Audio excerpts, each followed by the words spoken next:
자, 오늘 말씀에 제목은 만남 속에 하나님의 뜻이 있습니다. 한번 읽어보시면 시작. 예. 사도행전 18장 1절에서부터 8절 보겠습니다. 교도합니다. 그 후에 바울이 아덴을 떠나 고린도에 이르러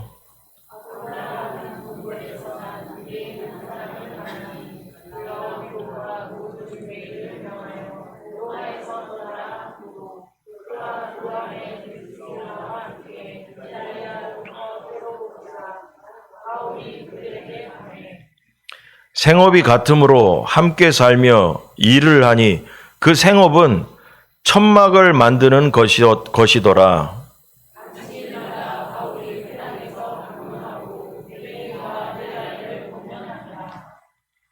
실라와 디모데가 마게도냐로부터 내려오매 바울이 하나님의 말씀에 붙잡혀 유대인들에게 예수는 그리스도라 밝히 증언하니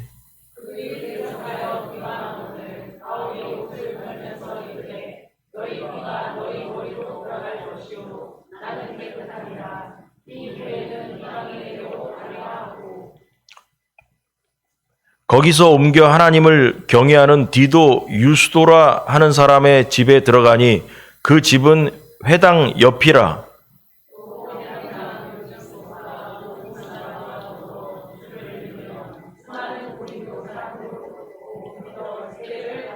아멘.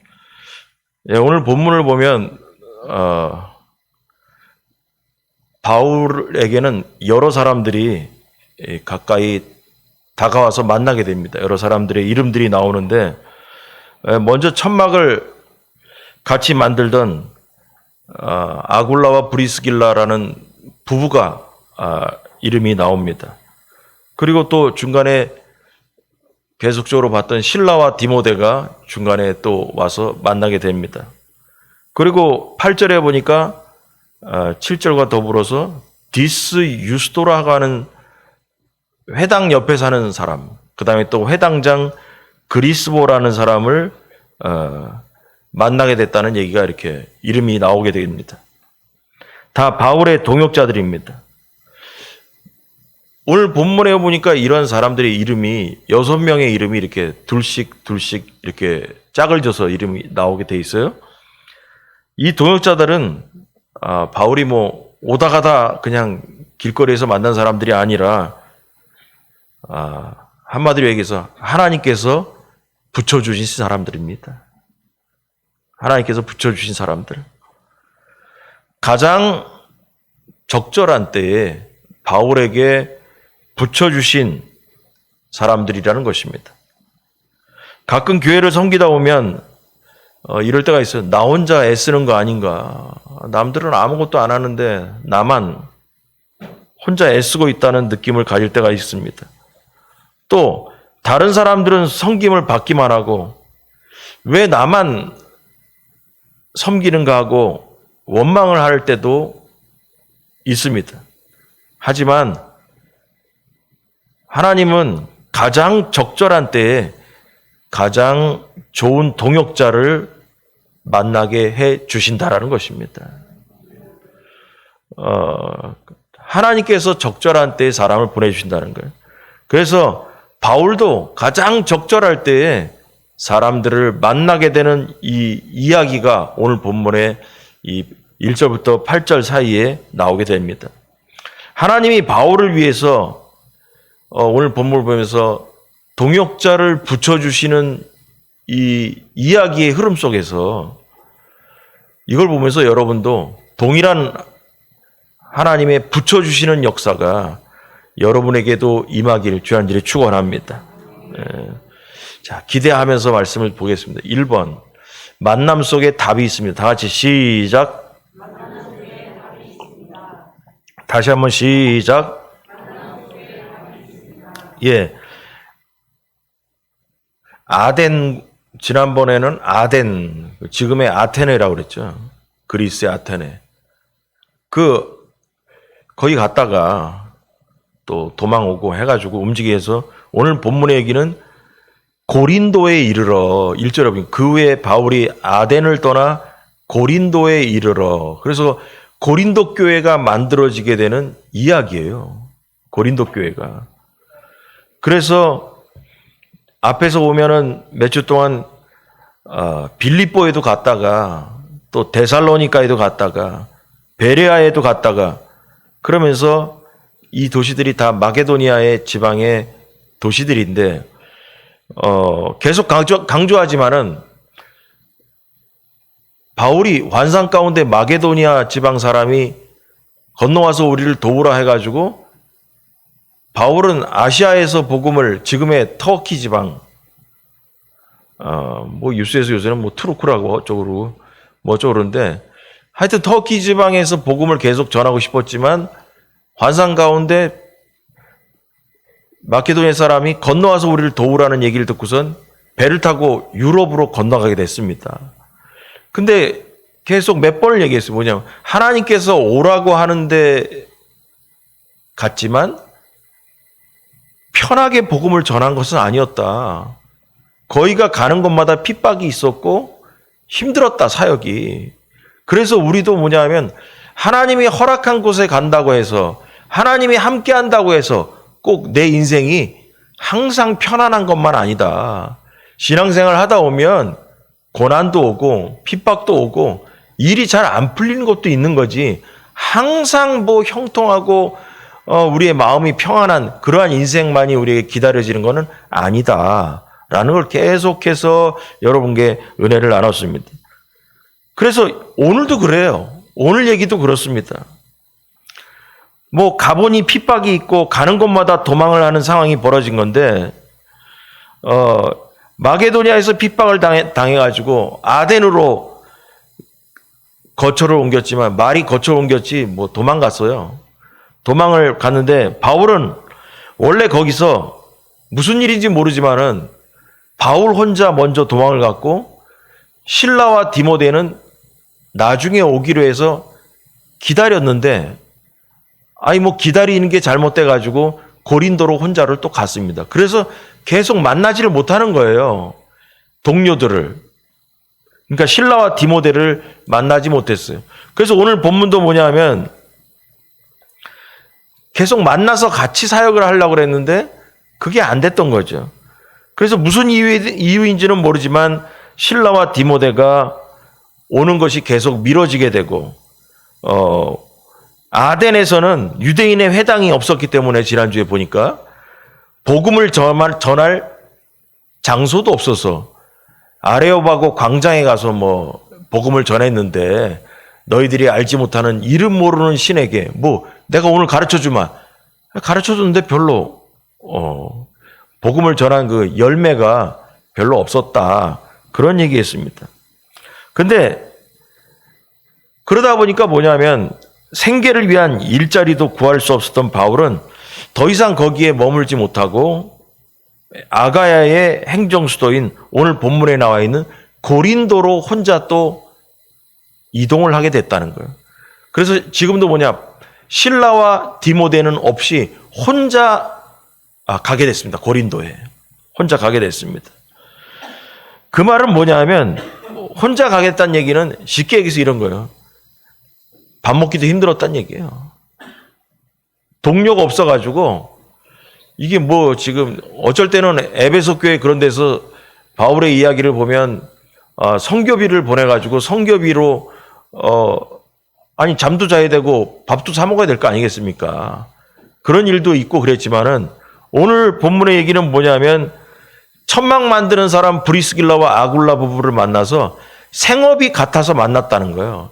생업이 같아서. 그런 이 말은 뭐냐? 직업이 같아서. 이게 왜 나오냐? 먹고 사는 문제를 해결하기 위해서 만났다는 얘기죠. 예. 그래서 여기에서 보니까 뭐 내용이 2절에 보니까 아굴라라 하는 본도에서 난 유대인 한 사람을 만났는데 글라우디오가 황제인데 로마 황제가 모든 유대인을 명하여 로마에서 떠나라고 명령을 내려가지고 그가 그 안에 브리스글라와 함께 이탈리아 지금의 이탈리아를부터 새로 온지라 바울이 그들에게 갔는데 생업이 같음으로 3절에 함께 살고 일을 하니 그 생업은 직업은 천막을 만드는 것이었다. 그래서 직업이 같아서 같이 살면서 그 부부와 천막 만들면서 먹고 살았다. 그 얘기죠. 먹고 살았다는 얘기죠. 자, 그런데 지금부터 얘기할 얘기는 이거예요. 직업이 같아서 만나게 되었지만, 그러나 뭐냐면 중요한 것은 이들의 만남은 우연이 아니라 하나님의 섭니다. 하나님의 섭리라는 계획이다라는 얘기죠. 계획이다. 그래서 천막을 아굴라 부부와 같이 만들면서 먹고 살았다라는 쉽게 표현하면 그런 얘기입니다. 하나님께서 바울에게 먹고 살 수 있는 동업자를 가장 적절한 때에 만나게 하셨다는 거죠. 그럼 이걸 통해 뭐냐면 알 수 있는 건 뭐냐면 실라와 디모데가 있었으면 어떤 방법인지 몰라도 뭐냐면 돈을 벌어서 먹고 살 수 있는 방법을 만들어줬다는 얘기죠. 만들어줬다는 얘기죠. 자, 여기 지금 얘기처럼 처음에 만난 이유가 뭐냐면 직업이 같아서 만났다라는 거예요. 직업이 같다라는 것은 동업을 했다는 거고, 동업을 한 이유는 의식주의 문제를 해결하기 위해서 만났다라는 것이죠. 그러니까 천막을 만드는데 그 당시에 이제 뭐 집의 의미도 별로 없을 2000년 전 얘기니까 천막을 만들었다는 얘기는 천막은 혼자 만들기가 어렵기 때문에 직업이 같은 사람과 이렇게 동업으로 같이 만들려고 이렇게 만난 것 같습니다. 그런데 그렇게만 하고 끝난 거냐? 여러분 나중에 브리스길라와 아굴라 이 부부가 바울의 사역에 엄청난 복음의 동역자로 변화받게 되죠. 처음에는 천막 만드는 사람으로 만들었지만 나중에는 브리스길라와 아굴라가 바울을 위하여 생명까지도 바칠 수 있는 그런 동역자로 변화가 되게 된다라는 것이죠. 그래서 바울의 복음 사역에 있어서 천군만마와 같은 그러한 사람들로 변화됩니다.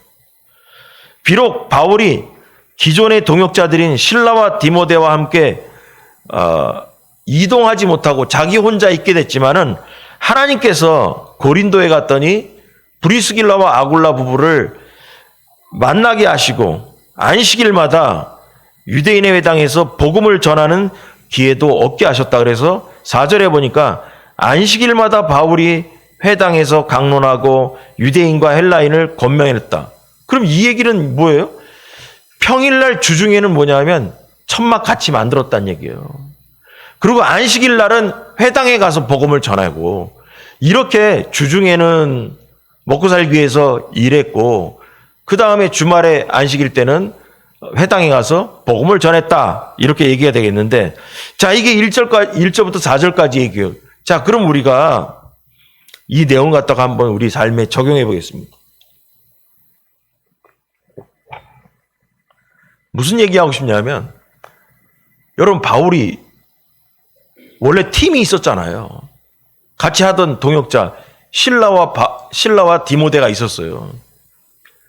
근데 가서 어쩔 수 없이 혼자 가게 돼가지고 이 세 명이 같이 움직였는데 혼자 가게 돼가지고 있으니까 얼마나 여러분 외롭기도 외롭겠지.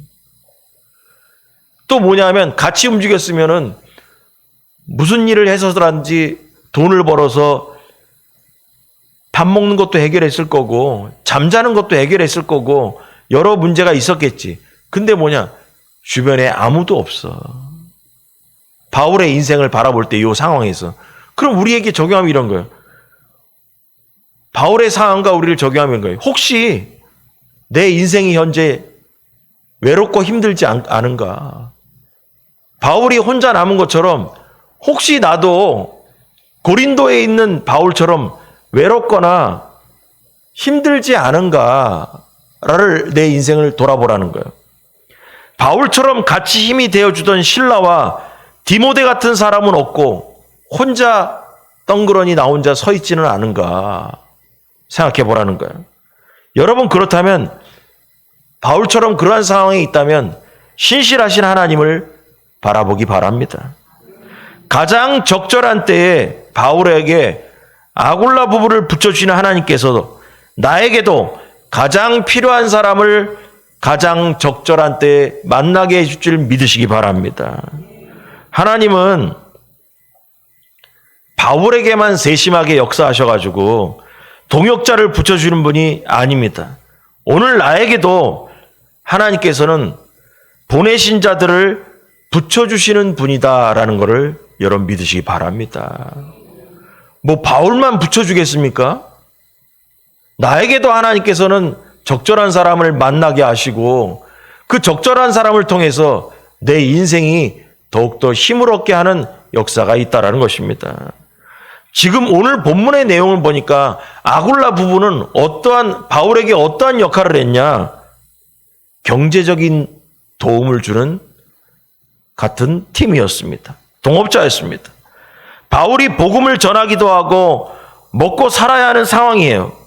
실라와 디모데가 있었다면 그 실라와 디모데가 바울이 전적으로 말씀을 전할 수 있도록 문제를 해결해 줄 수 있었겠죠. 그런데 이들이 아직 오지 않았어요.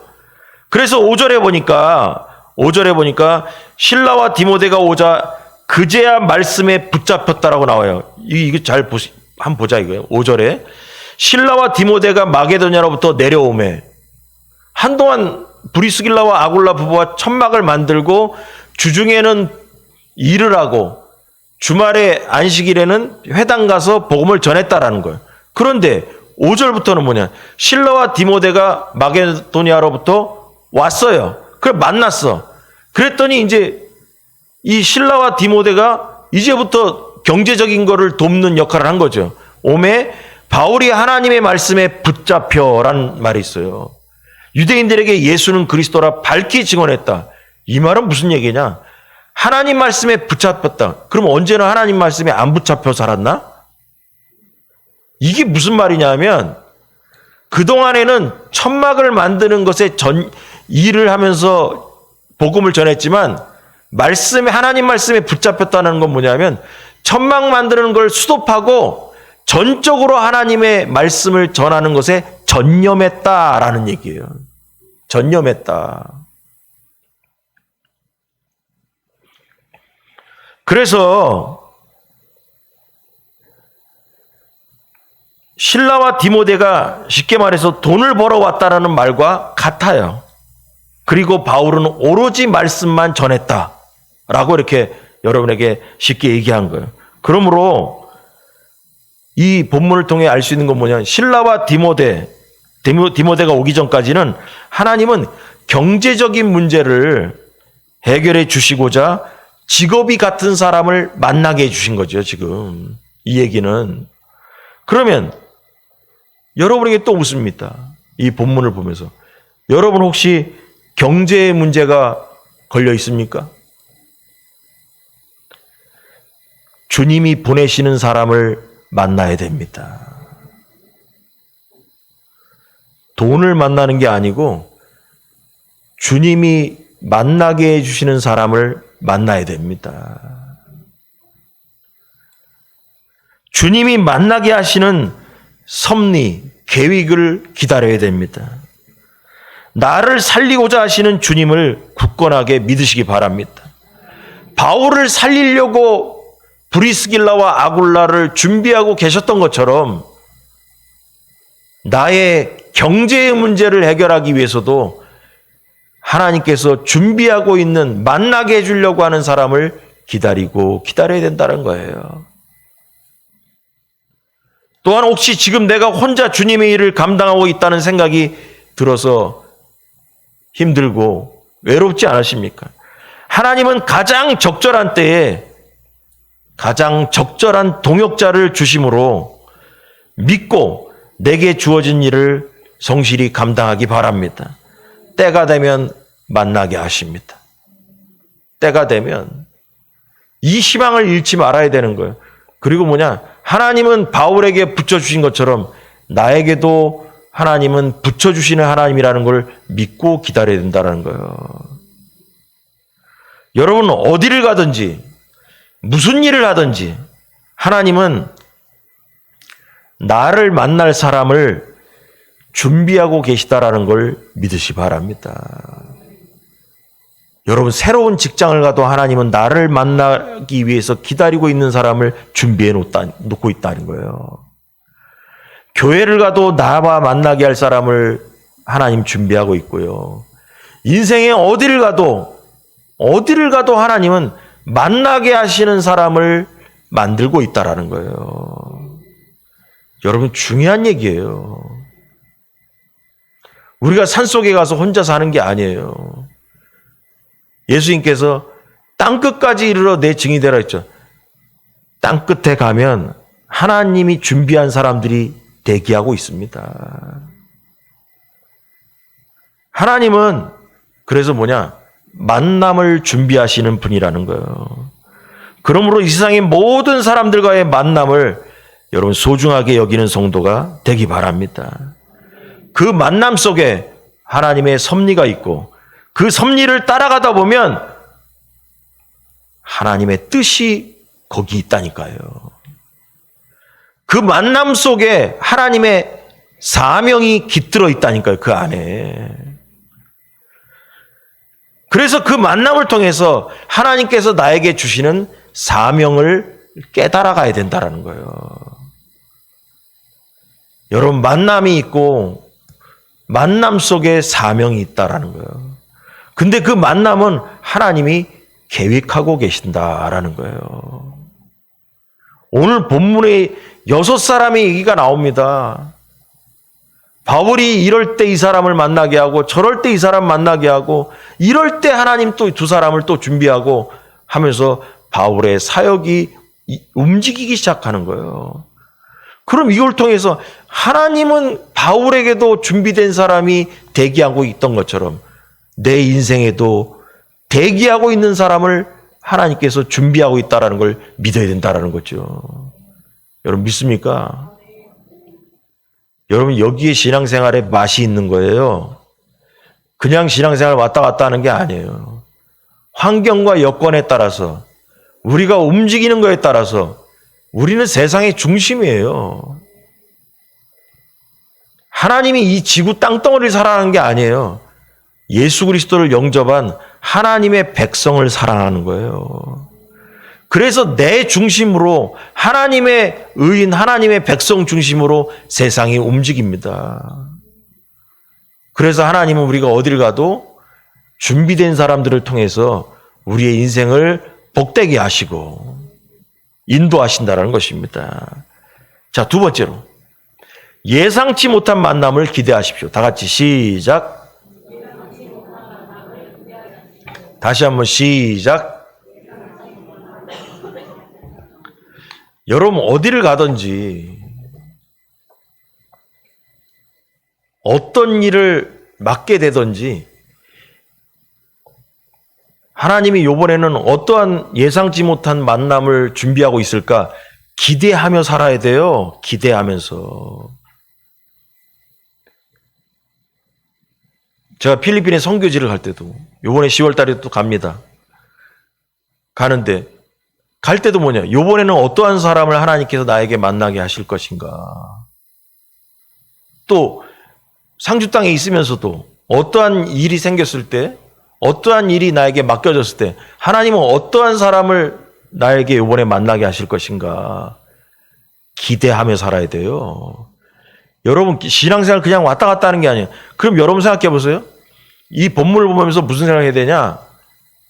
바울이 도시를 이동하면서 사역을 할 때 무슨 생각을 하겠어요? 이번에 고린도에 가서는 누구를 만날까 기대 안 했겠어요? 베레아에 가면 어떤 사람을 하나님께서 나에게 만나게 하실까 기대하며 가는 거예요. 아테네에 갔을 때 하나님이 어떤 사람을 나에게 만나게 하실 것인가 기대하며 가는 거예요. 여러분 바울의 생각을 들어가서 꿰뚫어 보세요.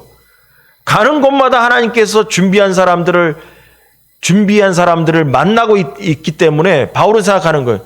요번에 가는 곳에는 하나님이 어떠한 사람을 나에게 만나게 하실 것인가. 빌립보에서는 간수장을 만나게 하신 하나님의 역사가 있잖아요. 어떤 사람을 나에게 만나게 하실 것인가? 우린 이걸 보면서 나에게도 하나님은 준비된 사람이 있다라는 걸 생각해야 되는 거예요. 바울은 탁월한 복음을 전하는 교사고 선생님의 입장이었지만 실라와 디모데가 도착하기 전까지는 복음을 명백하게 전하지 못하고 구약 성경에 나타난 메시아 예언에 관해 간단히 전하고 있었던 것 같아요. 그래서 뭐냐?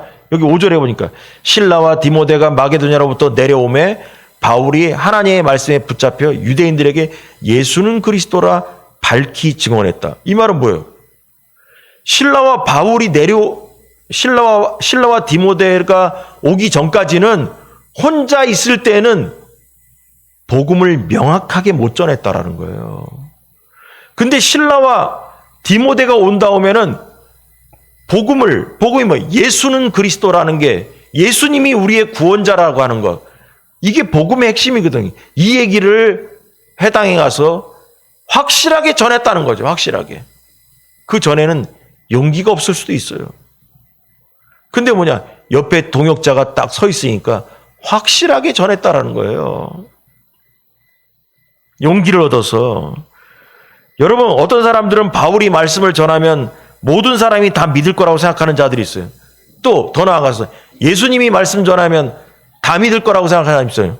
아니에요, 여러분. 안 믿을 사람 안 믿어요.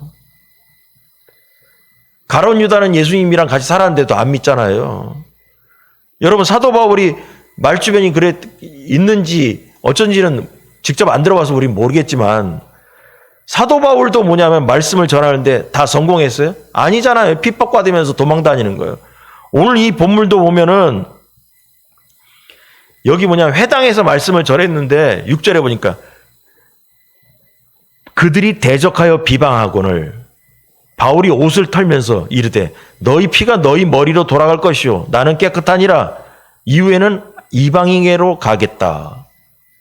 회당에서 그렇게 천막을 만들면서 주중에는 그러고 주말에는 안식일날 가서 회당 가서 유대인들한테 앞에 가서 복음을 전하고 실라와 디모데가 온 다음에도 용기를 얻어서 예수는 그리스도다 회당 가서 전했더니 믿는 사람이 아무도 없는 거예요. 바울이 얘기하면 다 들을 줄 아세요? 그럼 여러분 생각해도 여기 예수님이 여기 강단에 오셔가지고 얘기한다면 내가 믿겠다. 그 사람 안 믿습니다. 여러분 지금 안 믿으면 예수님이 와도 안 믿어요. 안 믿을 사람은. 다 믿을 것 같죠? 안 믿는다니까. 그게 여러분 시대성이에요. 다 믿게 되면 예수님 만나면 다 믿게 되면 있잖아요. 그럼 예수님 시대 때 태어나야 복 받은 거고 지금 시대 때 태어난 사람은 불행하죠. 그러면 구원론이 흔들려요. 구원론이. 그럼 우리는 이렇게 할 수 있죠. 모든 시대에 예수님이 나타나서야 전도하시면 우리가 다 믿을 거 아니에요. 우리 불공평하잖아요. 그렇게 얘기할 수 있죠. 여러분 그래서 시대성 공평하기 때문에 그 시대에 믿을 사람은 이 시대에 태어나도 예수님 믿고요. 이 시대에 태어나서 안 믿을 사람은 예수님 시대에 태어났다 해도 예수님 보고도 안 믿습니다. 그게 공정한 거예요. 그 당시에도 예수님 안 믿는 사람이 얼마나 많았는데. 그러니까 오늘 본문을 보면서 바울이 특별한 것도 없어요. 바울이 얘기해도 회당에 가서 그렇게 얘기를 해도 안 믿을 사람은 안 믿은 거예요. 그러면 오죽하니까 오죽해서 바울이 그런 거예요. 바울이 옷을 털면서 이르되 너희 피가 너희 머리로 돌아갈 것이다. 이 말은 니들 나중에 지옥 가고 어쩌고 해도 내 책임이 없다. 니들이 안 믿은 거지 나중에 바울이 복음을 안 전했다. 그런 나중에 나에게 책임을 돌릴 수 없다. 니들이 안 믿은 거야. 먼지를 다 털어버리고 유대인적인 그 정을 끊어버리는 그 방법대로 먼지 떨어버리면서 너희들하고 나는 아무 상관이 없다. 그러면서 이방인에게로 가겠다. 이 말이 뭐냐? 야, 내가 며칠 동안 회당에 와가지고 유대인들이 모이는 회당에서 복음을 전했는데도 안 믿으니까 앞으로 회당 안 와. 유대인들 니들한테 복음 안 전해. 이방인들 회당 밖에 가서 내가 복음을 전할 거야. 그러면 나와버린 거예요. 고린도에서의 유대인들의 전도는 뭐냐? 실패입니다. 그런데 문제는 여기서 오늘 주제로 예상치 못한 만남을 기대하십시오 했잖아요. 여러분, 이때도 하나님은 섭리 중에 새로운 사람을 전도하라고 붙여주신 사람들이 등장한다는 것입니다. 바울의 이 설득력 있는 가르침에도 유대인들은 복음을 받아들이지 않았고 오히려 이방인들이 예수 그리스도를 영접하기 시작했다는 거죠. 사실 바울도 유대인들이 믿고 동역자가 되기를 바랬을 거예요. 그러나 여기 보니까 이방인에게로 돌아가리라 우선 7절에 보니까 거기서 뭘 옮겼냐? 회당에서 말씀을 전하던 것에서 회당 밖으로 옮겼더니 뭐냐? 하나님을 경외하는 디도 유스도라는 사람의 집에 들어가니 그 집은 어디냐? 회당의 옆에 집이라는 거예요. 유대인들이 모여있는 그 마을에 간 거기서 뭐 성경 공부하고 구약에 대한 율법 공부하는 거기 가서 복음을 전했더니 안 들어먹으니까 에이 모르겠다. 니들하고 이제 안 놀겠다고 해서 나와서 회당의 옆집 이방인 집에 들어갔더니 그 사람이 예수 그리스도를 영접했다라는 거예요. 그래서 결국은 회당 밖으로 나와서 바울의 사역이 시작되게 됩니다. 그리고 이방인의 집으로 거처를 옮겨서 사역하기 시작했다라는 거예요. 여러분, 희한한 일인 거예요. 회당에서의 전도는 실패했지만 회당 옆집에 있는 주인이 복음을 받아들이게 되었다라는 거죠. 얼마나 신기한 일입니까? 회당 옆집이 회당의 역할을 하게 되고 거기서 복음이 시작됐다는 거예요. 그래서 고린도 교회가 개척되어진 겁니다. 여러분, 여기서 우리는 바울이 이방인의 집에서 거처를 삼고 그 집에서 복음을 전하게 되면 여러분 어떤 일이 생길까 그런 생각을 한번 해봐요. 회당이 아니라 그 옆집 가서 이방인에게 복음을 전했다? 그럼 이 말은 뭐냐면 이방인들과 밥 먹기도 싫어하는 이스라엘 사람들, 유대인들 입장에서는 이방인의 집을 거처로 삼은 바울이 그 옆집 가서 복음을 전하든 말든 뭐냐면 참견을 못해. 이제는 뭐라 참견을 할 수도 없어요. 유대인의 접근이 어려운 거예요. 아무런 방해를 받지도 않고 옆집 가서 복음을 전하기 시작했던 것입니다. 마음껏 복음을 전하게 된 거예요.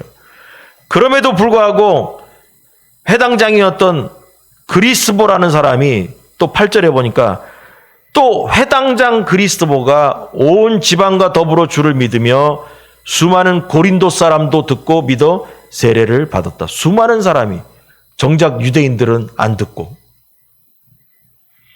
그래서 이방인에게 복음이 전파되어 세례를 받는 일이 일어났다는 것입니다.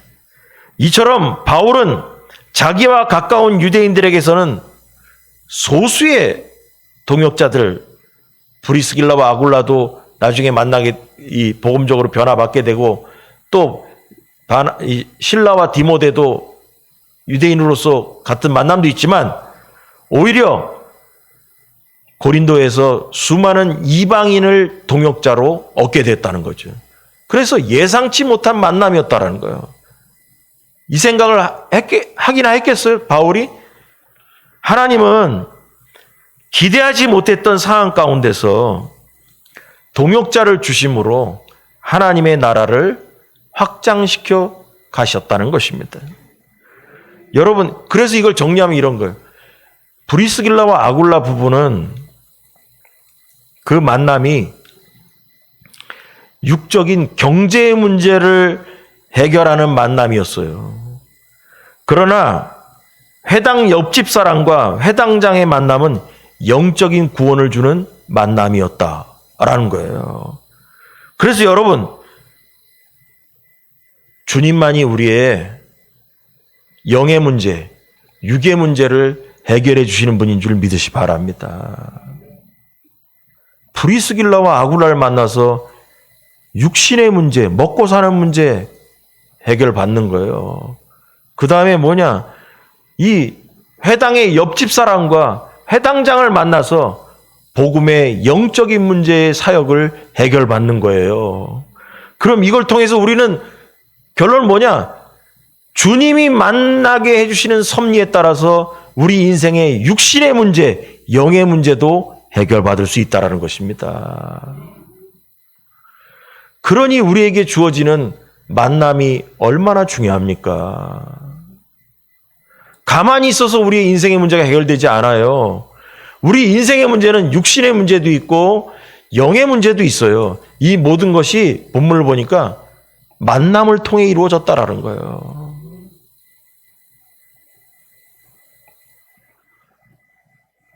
그래서 우리는 주님이 주시는, 준비해 주시는 만남을 믿음으로 기다려야 된다는 것입니다. 여러분 생각에, 아니, 나한테는 만남이 없는 것 같아, 인생 살면서. 여러분, 제가 1번부터 계속 얘기했죠. 믿고 기다렸잖아요. 믿고 기다려야 된다니까. 이 얘기를 왜 하냐? 이 설교를 하기 전까지는 그냥 아무 생각 없이 살았을 거예요. 그러나 뭐냐, 이 설교를 들으면서 뭐냐면, 하나님이 오늘도 어떠한 만남을 주실까? 하나님이 내가 이번에 여길 가면 어떠한 만남을 준비하고 있을까? 기대하는 인생으로 살 때 만남이 온다는 거예요, 여러분. 여러분, 저는 사도 바울의 마음을 알겠어요. 가보지 않은 도시들을 지금 혼자 출발하고 있잖아요. 갈 때마다 무슨 생각을 하겠어요? 하나님이 이번에는 어떤 사람을 만나게 하실까? 하나님이 어떤 사건을 통해서, 어떤 만남을 통해서 하나님의 일을 만들어 가실까? 기대를 안 할 수가 없는 거예요. 기대하면서 가는 거예요. 기대하면서. 그래서 믿음을 갖고 기다리는 얘기는 뭐냐면, 신앙생활 하면서 기대하는 인생, 하나님께서 내 인생에 어떠한 계획을 갖고 있을까라는 기대하는 인생과 기대하지 않고 그냥 사는 인생은 천지 차이인 거예요. 여러분 기대해 보세요. 떠오른 게 이런 거예요. 여러분 어렸을 때 애들을 키우면 이런 거예요. 아버지가 밖에 나갔다 들어오면 문간에 섰다가 아버지를 기다리는 게 아니라 아버지 손에 있는 뭐가 들려오나 기대하잖아. 아버지가 집에 올 때 뭐라도 과자 들고 오나 기대하잖아. 그러면 아버지가요, 여러분 아버지가 오늘 빈손으로 왔더니 아들들이, 자식들이 아버지 오늘 뭐 안 사왔어요? 뭐 먹을 거 없어요? 그러면 아빠가 깜빡 잊었다. 다음 날 들어올 때는 있잖아요, 기대하는 그 자녀를 위해서 뭐라도 사들고 온다니까. 마찬가지로 하나님의 자녀인 우리도 하나님, 제가 오늘도 하나님이 준비한 것을 기대하고 있습니다라고 하고서 맨날 눈 껌뻑거리면서 하늘만 쳐다보세요. 하나님이 기대하는 여러분에게 뭐 들고 오십니다. 여러분 신앙생활은 이렇게 하는 거예요. 여기서 뭐 거기서 교만스럽게 뭐 우리가 뭐 기대할 게, 기대 안 해도 먹고 살만한데, 그러니까 간증이 없지. 우리는 어린아이와 같아야 천국에 간다 그랬어요. 하나님 앞에서 어린아이예요, 어린아이. 하나님 오늘도 기대합니다. 하나님을 기쁘시게 하는 자는 뭐예요? 그가 계신 것과 그를 찾는 자들에게 상 주시는 이심을 믿어야 할지니라. 오늘도 하나님께서 봉다리에 뭘 싸갖고 나에게 갖다 주실 것을 기대하는 자가 돼야 되는 거예요. 상 주시는 하나님을 믿어야 되는 거예요. 그래서 여러분 만남이 없다고 짜증내지 말기 바랍니다. 때가 되면 기대하고 기다리면서 때가 되면 하나님이 일하십니다. 또한 기대했던 사람이 돕지 않는다고 실망한 필요도 없어요. 주님은 우리에게 적합한 동역자를 적절한 때에 보내십니다. 그렇게 해서 우리에게 힘을 주시고 용기를 주시는 거예요. 여러분 하나님의 일을 하고 신앙생활하면서 누가 좀 이 일을 도울 사람이 있으면 좋겠는데 할 때 있다니까. 근데 그게 내 생각이고요. 저는 안 그랬겠어요. 목 빼고 앉아가지고 요때 딱 이 일을 감당할 사람이라도 있으면 좋겠는데. 그러나 뭐냐, 주인 대신 하나님이 알아서 하십니다. 여러분 엘리야가 설교 준비하다 엘리야 생각이 났어요. 이 내용을 적어가다가 여러분, 엘리야가 흉년이 와서 그리시네가에 도망가 있을 때 하나님께서는 까마귀를 만나게 해서 아침 저녁으로 떡과 고기를 먹게 하셨습니다. 까마귀와의 만남이 있어요. 그러다가 그리시네가가 말라요. 물이 떨어졌어요. 그래서 뭐냐면 엘리야가 시내가에 물이 말라 있을 때 사르밧에 가서 사르밧 과부를 만나게 되는 만남이 있어요. 그래서 그 만남을 통해서 흉년 기간에 그 집에 가서 그 모자를 살리기도 하고 자신도 그 집에 머물렀어요. 여러분, 엘리야가 로뎀나무 아래에 있을 때 힘이 빠져가지고 죽기를 원하고 있으면서 힘 빠져 있을 때 천사를 만나게 하셔서 숯불에 구운 떡과 물 한 병을 주셔서 그걸 먹고 힘을 얻어서 40주야를 달려서 호렙산까지 달려가게 하는 만남이 있어요. 여러분, 엘리야가 하나님의 섭리 중에, 계획 중에 만난 사건은 엘리야에게 용기를 주는 만남이었어요. 여러분, 꼭 무슨 먹을 것만 생기고 사도 바울처럼 천막 만들어가지고 돈 버는 일만 만남이 있겠어요? 용기를 주는 만남도 있다니까. 돈이 오는 건 아니지만 나를 격려하고 나에게 용기를 북돋아주는 만남도 있다니까. 엘리야는 용기를 얻어서 하나님의 사역을 할 수 있도록 뛰어가게 하는 하나님의 만남도 있었다는 거예요. 하나님의 격려가 있는 만남도 있다라는 거예요. 이렇게 하나님은 우리에게 준비하신 만남을 통해서 인생의 문제를 해결하게 하시고 또한 힘들어하는 우리에게 엘리야처럼 용기와 힘을 주어서 40주야를 달리게 하시는 놀라운 역사가 있다는 걸 믿으시기 바랍니다. 아굴라 부부가 천막을 만드는 일을 했다는 것을 생각해 보면 우리가 사회생활을 하면서도 하나님이 우리에게 가장 좋은 사람을 가장 적절한 때에 붙여주심을 알 수 있다는 것입니다. 여러분, 하나님이 우리의 인생을 주관하고 계십니다. 바울의 사역과 바울의 인생을 주관했던 것처럼 주인 되신 하나님께서 우리의 인생도 하나님께서 우리의 인생을 주관하고 계신다라는 거예요. 나 혼자 섬기고 희생하는 것처럼 느껴질 때마다, 그리고 힘이 들 때마다 바울에게 아굴라 구구를 만나게 하시고 회당장과 회당의 옆집 사람을 만나게 하시는 하나님의 섭리를 기억하시기 바랍니다. 여러분, 또 돌아가서 얘기하는 거예요. 바울에게만 이런 만남이 있는 게 아니다. 복음 대신 주님 만나면 다 해결됩니다. 만남 중에 가장 큰 만남은 뭐예요? 주님과의 만남이에요. 회당장을 만나는 만남보다, 회당장 옆집에 있는 사람을 만나는 것보다, 브리스길라와 아굴라를 만나는 그 만남보다 주님 만나는 게 가장 큰 만남인 것입니다. 그래야 모든 인생의 문제가 해결됩니다. 그래서 주님이 만나러 오시기도 하고 주님이 보낸 자들을 분명히 우리도 만나게 된다는 거예요. 여러분, 신실하신 하나님을 믿으시 바랍니다. 바울을 만나게 하신 하나님이 나도 만나게 하실 것이라는 신실하신 하나님을 믿으라고 자꾸 얘기하는 거예요. 믿으라, 믿으라. 기대하라는 거예요. 예상치 못한 만남을. 여러분, 오늘도 하나님은 나에게 소개할 사람을 준비하고 계십니다. 믿습니까, 여러분? 그 사람들을 통해서 우리에게 사명을 주시고 달릴 수 있는 힘을 주십니다. 여러분, 꼭 믿으시기 바랍니다. 할렐루야. 기도하겠습니다.